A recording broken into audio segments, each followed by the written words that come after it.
Hello and welcome aboard. Oops, Daisy. Another trip with Subscirbe Actual.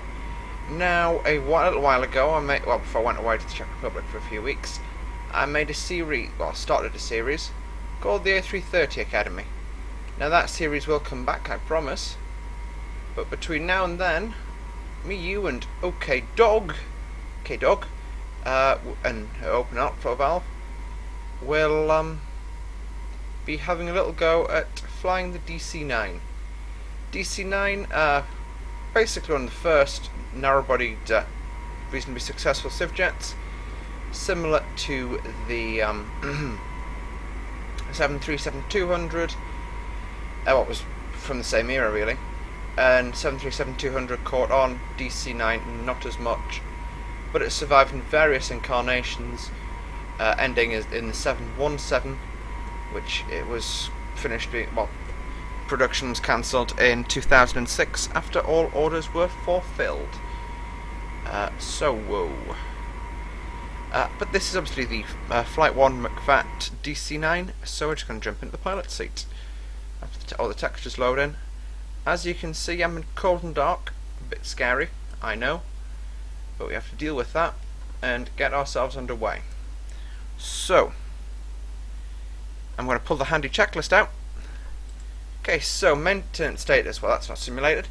Battery switch. Where's that again? It's going to be one of those days. So, batteries. Thinks about it. Anyway, as I said, this is one of the first times I've flown the aircraft in a while, so I expect a very, very lumpy, bumpy video. Lumpy, bumpy. We've got, what we can do is we can connect external power.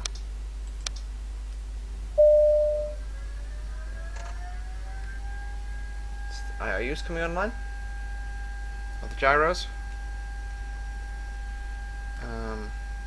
CBs, actually they are simulated, I didn't think they were. Are they? Anyway, well, look at that. Maybe another trip. But, battery, there we go, on. Emergency. Right. I'll just leave that off at the minute. Air conditioning supply. That's off. That's off there. Cabin control lever. Auto. Check. Aux hydraulic pump off. Hydraulic fire protection test. I'm not going to do that because I'm not quite sure how. Again, I'll learn this before the next videos. Well, we will do stuff like this. I think it's... No, it's just... which ones you're using. I really don't know. Anyway. Didn't realize the 9 had fire protection. Anyhow. So that checklist is complete. Originating and receiving checklist. Pre-flight inspections, a complete logbook, stowed pins, stowed battery switch on, aft overhead checked, circuit breakers, we've already checked those. A voice recorder test. So we have to press this and hold. We should actually be able to hear a noise at 400 Hz through the headset. I can deal with not hearing that though. Voice recorder, electrical systems checked, fuel pumps, crossfeed checked and off, emergency lights. So, emergency lights, that's down here. Armed. No smoking, seatbelt sign, can both go on. Ice protection, that's off. Instrument warning. Again, I'm not going to go through that right now. Anti-skid, we're not doing any of the tests. Yaw damper. That's going to be something we do need to switch on. Where's the yaw damper on this thing? Again, it's up here. Sorry for those of you who don't like the fact that this is jumping around so much. What I will do before as well is I'll start the APU up. Anti-skid can come armed. Yaw damper can come on. There we go. Speed command, not doing any of the tests. Radio rack fan, that's done that's auto configured. Pre-flight inspections, logbook, form, gear pins, after circulation, fuel, emergency, wind, anti-stop, ready, cabin pressure for ram air. That's pre-selected to off. Annunciator panel lights, tested. Reverser and exterior lights, checked. Okay, we'll do that very quickly. We'll switch some exterior lighting on. Exterior lighting, we'll do it from here though. So, wing nacelle lights, they can come on. Position lights can come on, strobe lights can stay off.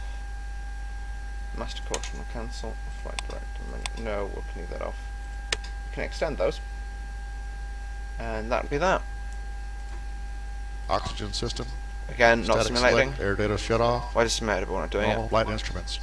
Ground proximity warning system. Overspeed. Autopilot servos. On.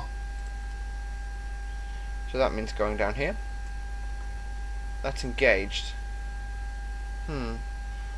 That's how you turn the servos to the on position. That is what I will do, guys. I'm going to make this a little bit easier. I'm going to actually switch radios on. But we'll... Brake select, pressure. Both checked. That's central. Yep, both checked. Fire protection. Fire protection. Tested already. Engine instruments. Gear lights and hydraulic rates. Spoilers. Disarm. Yep. Rudder Yep. hydraulic control. Cabin out flaps and fuel control. Radio originating before start checklist. So what I'm going to do is, because I'm a little bit of a cheat. There we go. So the doors are now closing, the aircraft's running through all the checks itself, which I really quite like about this thing. It's very, very clever. I'd say it's actually on par with the PMDG 737 in terms of making it, systems modelling. But mainly because there aren't many systems. But anyway, it's already 6 minutes in and we've not done very much. So we'll get GSX on the ball. I need to stop engines. Okay, it's starting my engines up for me. Parking brake set. There's a simple way to get around it doing that. I should have retracted my steps too. Good job I'd looked out and checked. The way we control this is just look at this. There we go. They're stalling themselves now.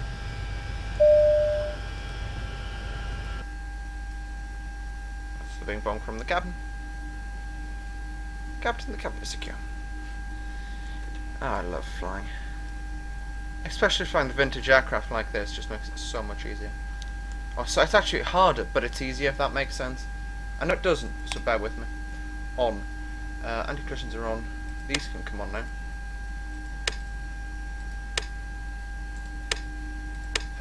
Wing landing.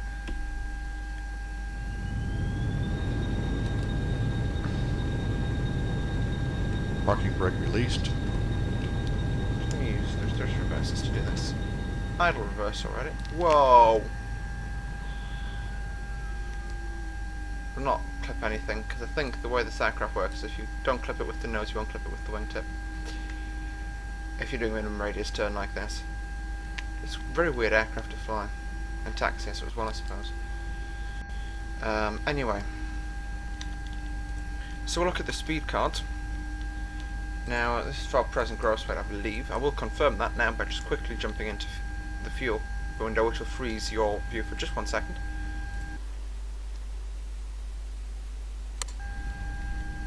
Alright, our gross weight's in tons, and that's obviously in pounds. So I'm going to take its word for it. And we're going to take off bugs.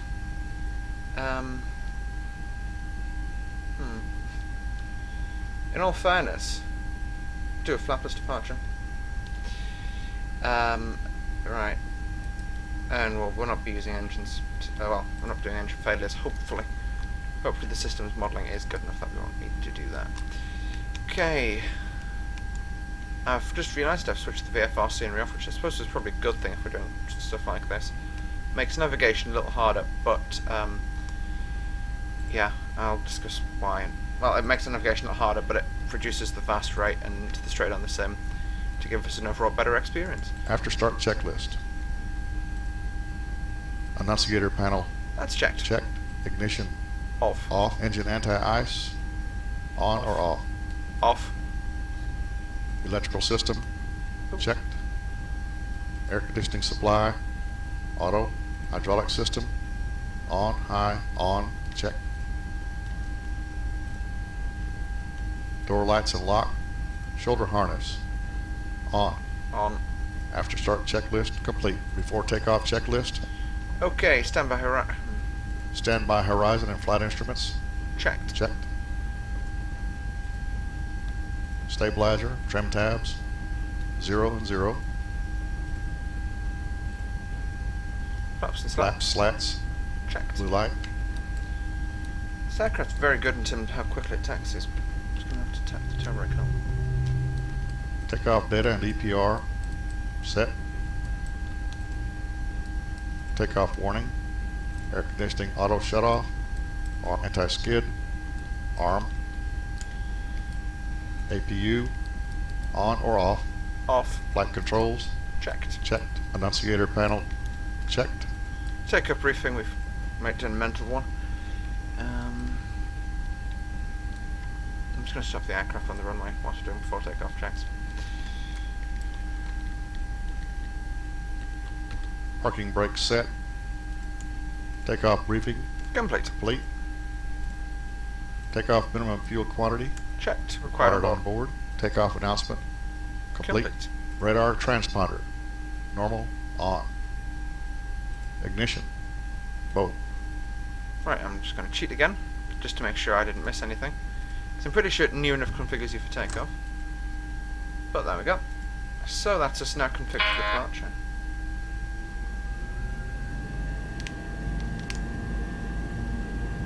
Near enough full power is required for this departure. Remember, we rotate at 126.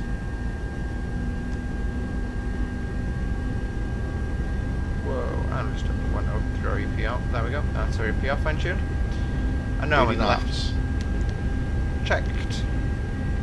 Now I'm to the left of centre line, but I can deal with that. V1. So I'm getting to grips with the aircraft. Rotate. V2.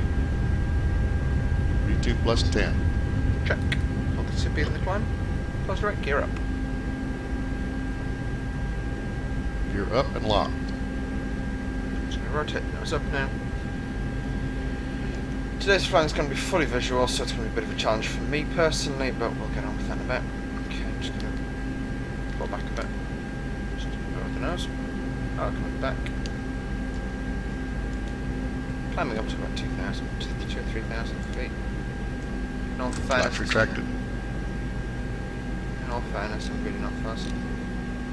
I'm going to set my altitude about 2,500 now. 3,000 so far. And just nosing over. Got a little bit of a climb. There we go. Nearly out of the coast already. We're moving. Okay, so what we'll do is we'll just turn ourselves left. Just to do a left-hand circuit. I know from 25 at Newcastle the right hands, but it's something I can personally deal with, so you should too. Okay. Just pulling back a bit on the power now. I'm just going to level us off. Very slow climb now. Just holding the airspeed. That's the A1. So we're just gonna, we'll probably climb out in this general direction for a bit. I am still flying very much by hand, by the way. This is just rare levels of accuracy for me in terms of flying.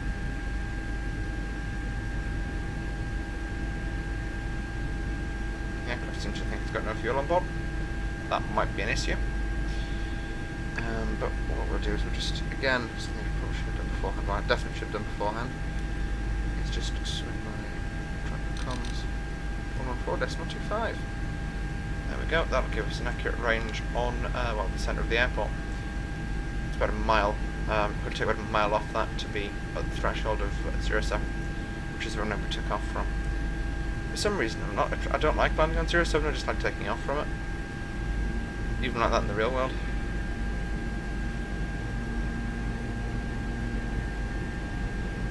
So I'm just going to try and get visual on the aerodrome. There it is, right off to our left. This is, of course, very much default FSX. Everything's default except for the aircraft and the airport scenery. You've got clear skies on just because I'm in one of those moods where I don't be screwed around with by weather. I'm 300 below what I was. I'm not actually. When I'm saying I'm 300 below, I'm not really. I'm just aiming for a rough altitude block. So I'm just going to quickly click onto EasyDock as well, and there we go. That's just to stop me being bounced around so much, because I just took the random head movements off because they're not random, they're just annoying. So you can see we're on a downwind leg now. That's the runway we're landing on. Just have fun with that. Okay, what we do need to do now though is get a landing data. So, landing. Check 40. And that gives us a set bugs of 40, which gives us 117 knots landing speed. Why doesn't it call it VREF, not 112 knots? Can I scroll?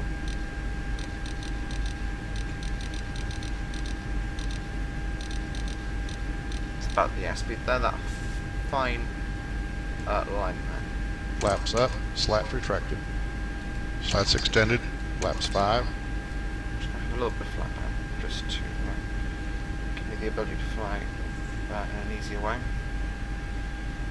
Okay, what's our range on the aerodrome now? 4 miles. I'm not going to look for 5 miles before I initiate my turn to finals. So as part of that manoeuvre, I'm just going to pull my throttle lever back and set flaps 3. Flaps flaps up, slats extended, flaps 5. Set flaps 5 for the turn. Okay, turning in now. Just going to not let myself descend too heavily, which I am doing. There we go, just putting a little bit of power, There we go, bang on the money. It's actually very easy to fly this aircraft by hand when you're paying attention to it. And you don't have to click everything because your joystick refuses to map flaps extend, flaps retract commands. Okay, we're looking for a rough heading inbound of 068, sorry. Let's runway 07 at Newcastle. Yeah, we're going to be quite well lined up on the runway after this turn, as long as we don't go much wider than I'm expecting us to be going. Just below 45 degrees of right-hand bank, but it's a nice steep bank to get us lined up. As a general rule of thumb, if you don't go south of that road we're just turning past now, you're pretty well lined up. Said so. Okay, I'm going to just idle now. Gear down. That shuts that up. Spoilers rammed. Gear down and locked. Flaps retracted. Flaps 15, flaps 20, flaps 40. Flaps 21,000 feet. 25, there we go. That's the configuration we wanted. We've gone straight through the centre line there, but we can deal with that. Please remember this is one of my first proper flights with the aircraft. I know I did a review for PC flight on the aircraft and a route, but trust me, it is much more difficult to fly than that video made out, and I seem to be getting regular issues with it. So that's why I'm not flying it much. I'm professional, my phone just went bing. 500 Too feet. low, flap. Too low, flap.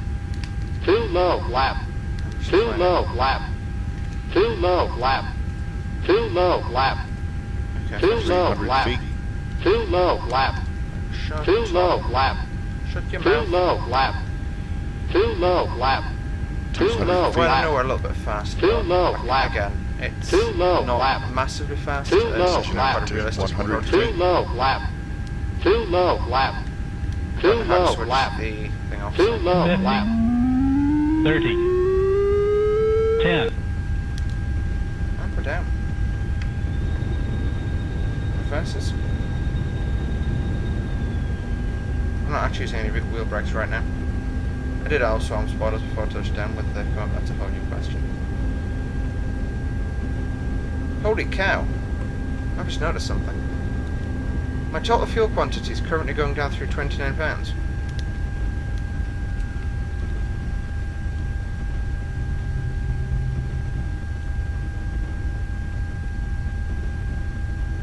Must be £2,000. Okay, that's not going well. 60 knots. There we go. So if I'm actually going to, we'll just look at the dispatch thing, because that obviously indicates how much fuel we've got on board. £1,369. Holy cow. So that is flight training load, but still, holy cow. Okay, I'm just going to again use the automatic aircraft configuration to clean us up after landing.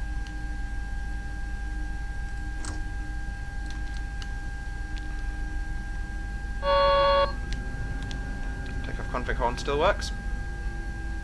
I'm kind of concerned we're going to not have enough fuel when we get to the game. Get to the stand. If we lose an engine, we lose an engine. Actually, we could do that, couldn't we? The single engine taxi. And we've got APU started. No, we don't. We can't. If we had the APU started, we wouldn't have an whoops. Today's penalty due to the lack of power to various systems on board the aircraft. I can use this to start the AP up.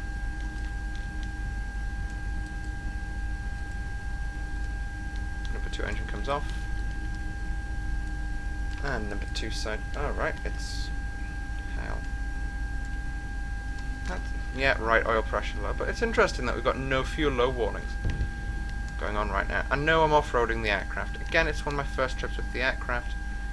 Please bear with. I know I'm not the world's greatest pilot. I'm really not. I'm not the world's greatest driver either. So please just bear with.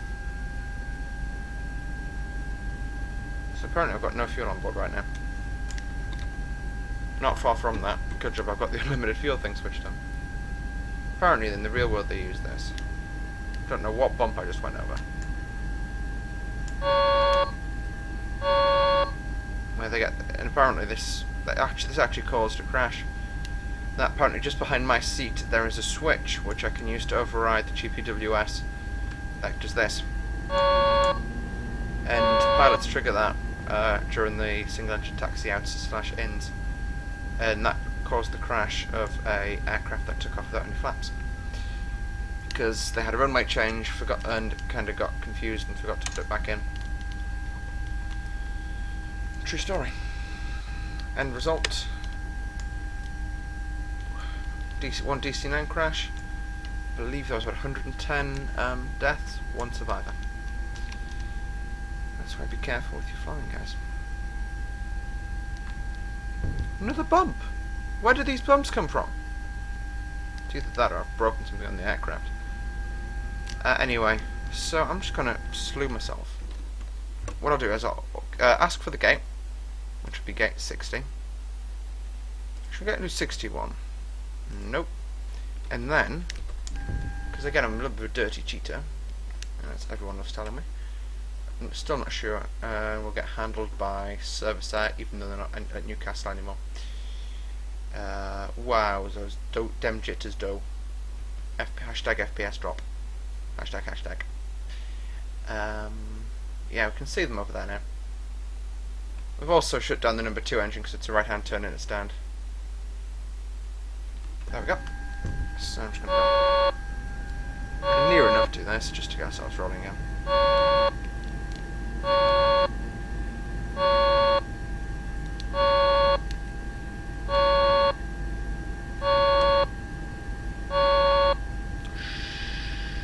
There we go. See?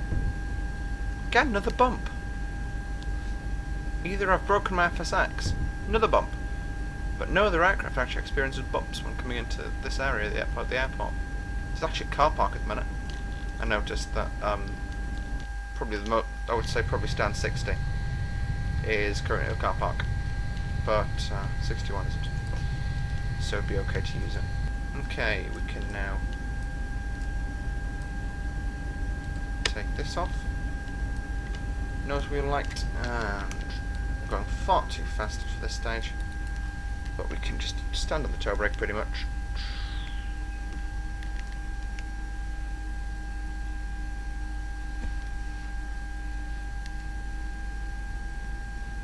$20 to go. That's not bad actually, in terms of getting myself aligned onto the stand.